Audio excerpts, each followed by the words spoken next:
अहमदाबाद के air crash के बाद बोइंग कंपनी का नाम भरोसे से बर्बादी की तरफ जा रहा है। एक ज़माना था जब बोइंग अमेरिका की शान थी। पूरी दुनिया में उसे इनोवेशन और टेक्नोलॉजिकल प्रोग्रेस के लिए जाना जाता था।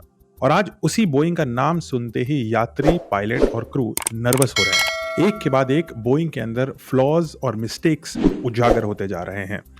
और कुछ मिस्टेक्स अहमदाबाद एयरलाइन क्रैश की तरह जानलेवा सिद्ध हो रहे हैं।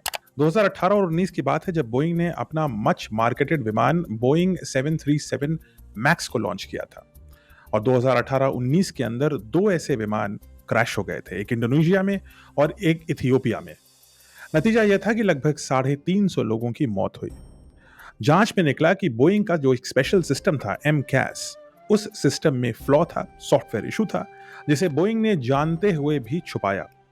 बोइंग के एक इंजीनियर ने बाद में कहा कि हमारे हाथ में खून है, we have blood on our hands.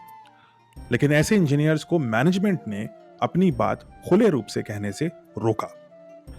बात सिर्फ आकाश तक ही सीमित नहीं हुई। बोइंग ने जब अंतरिक्ष में जाने की कोशिश करी और 2020 में नासा का स्टारलाइनर मिशन चालू हुआ तो पहला ही मिशन फेल हुआ। लेकिन उसके बाद भी बोइंग ने अपनी गलतियों को छुपाते हुए 2024 में सुनीता विलियम्स और बुच विल्मोर, दो एस्ट्रोनॉट्स को खतरे की राह पे छोड़ दिया। उनको वो इंटरनेशनल स्पेस स्टेशन तक तो ले जा पाए, लेकिन अंतरिक्ष यान में लीकेज की वजह से उसे वापस लाने का रास्ता बोइंग के पास नहीं था। अल्टीमेटली इलॉन मस्क को सुनीता विलियम्स और बुच विल्मोर को रेस्क्यू करना पड़ा, लेकिन 9 महीने के इंतजार के बाद। यानी कि 350 यात्रियों के जिम्मेदार बोइंग ने अपनी गलती करके दो एस्ट्रोनॉट्स को भी गहरे खतरे में डाल दिया।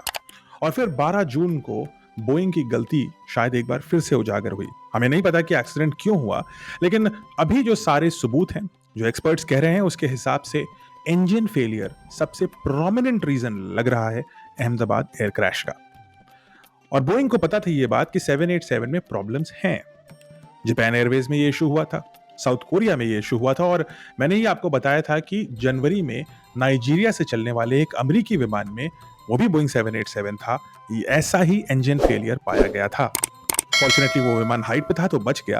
अहमदाबाद में वो लक नहीं चला। अहमदाबाद एयर क्रैश के बाद लगातार बोइंग में प्रॉब्लम्स आ रही हैं। चेन्नई की तरफ आने वाला ब्रिटिश एयरवेज का विमान में टेक्निकल फ्लॉ था। हांगकांग से दिल्ली आने वाले विमान में भी टेक्निकल फेलियर था। ये सारे विमान 787 है, बोइंग के हैं।